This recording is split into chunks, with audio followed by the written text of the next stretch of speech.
सत साहेब जय हो, बंदी छोड़ के बंदी छोड़, सतगुरु रामपाल जी महाराज की जय हो, बंदी छोड़ कबीर साहिब जय हो। भगत भाइयों, ये ज्ञान अमृत एवं षड्यंत्र का बीस पुस्तक एक PDF ये लिंक प्राप्त करने के लिए 98 280 और 72 914 ओम प्रकाश दास, राजस्थान, श्री गंगानगर से। भगत भाइयों, ये पुस्तक सासाराम जिले से सीनियर एडवोकेट शशि भूषण दास जी परमात्मा की दया हुई है, तो आज पुस्तक अपने को ये पढ़ने और देखने को मिली है। भगत भाइयों, इस पुस्तक में संत रामपाल जी महाराज का संपूर्ण खुलासा है, बरवाला और छुड़ानी और क्रोथा का, और RSSS गुंडों का, और मुनीर धर्मा टेस्ट गुंडों का, और कबीर परमेश भक्ति टेस्ट गुंडों का भी इसके अंदर संपूर्ण खुलासा है। भगत भाइयों, आप इस पुस्तक को एक बार अवश्य पढ़े। आप पढ़ोगे तो भगत भाइयों आपको पूरे दिमाग में आ जाएगी कि संत रामपाल जी महाराज निर्दोष होते हुए भी जेल में क्यों है। तो भगत भाइयों,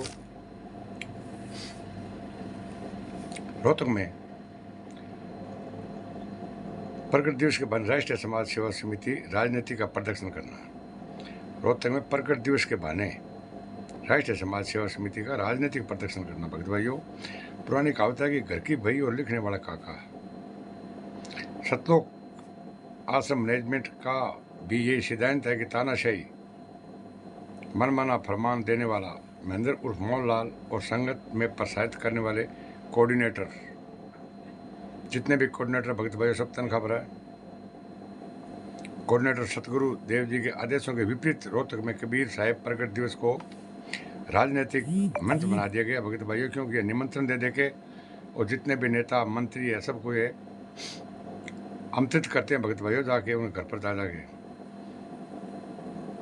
जहाँ जाट नेताओं ने धार्मिकता की आड़ में जमकर भाजपा सरकार को कोसते हुए राजनीतिक का खेल खेला। कभी तो भगत भाइयों ये BJP को वोट दिलवा देते हैं, कभी कांग्रेस को और कभी आम आदमी पार्टी को। ये भगत भाइयों अपना उल्लू सीधा कर रहे हैं, क्योंकि ये महेंद्र गुंडा है ना, ये तो अव्यक्त रहता है भगत भाइयों, अव्यक्त कर्म इसका अलौकिक है, जैसे गीता में बताया भगत भाइयों।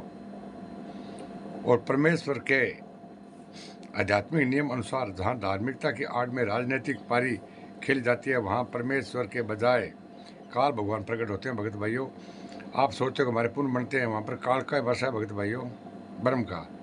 तथा ऐसे राजनीतिक अखाड़े में भक्तों को धार्मिक भंडारे की कहकर बुलाया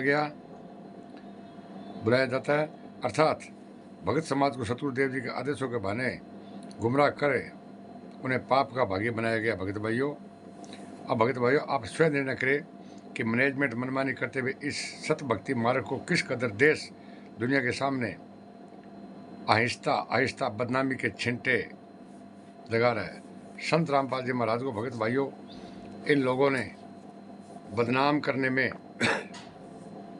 झूठा साबित करने में कसर नहीं छोड़ी है। भगत भाइयों, अगर संत रामपाल जी महाराज जी कोर्ट की ये गुंडे अवमानना नहीं करवाते तो संत रामपाल जी महाराज को सजा नहीं होती। भगत भाइयों, इन RSSS गुंडों ने और मुनीर धर्मा टेस्ट गुंडों ने ही, कबीर परमेश भक्ति टेस्ट गुंडों ने ही 5 में एक बच्चे की हत्या की है। भगत भाइयों, इसके अंदर कोर्ट का संपूर्ण खुलासा है।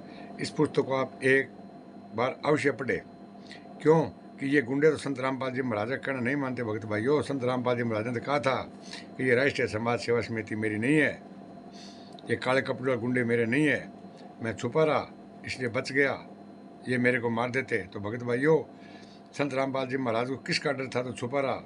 संत रामपाल जी महाराज को कौन मार देना चाहते थे?